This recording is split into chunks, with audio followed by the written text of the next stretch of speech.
நெஞ்சுக்குள்ளே இன்னாருன்னு சொன்னால் புரியுமா? அது கொஞ்சி கொஞ்சி பேசுறது கண்ணில் தெரியுமா? உலகே அழிஞ்சாலும் உன் உருவம் அழியாதே, உயிரே பிரிஞ்சாலும் உறவேதும் பிரியாதே.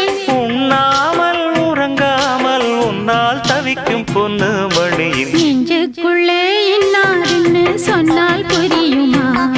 அது கொஞ்சி கொஞ்சி பேசுறது கண்ணில் தெரியுமா? நெஞ்சுக்குள்ளே இன்னாருன்னு சொன்னால் புரியுமா? அது கொஞ்சி கொஞ்சி பேசுறது கண்ணில் தெரியுமா?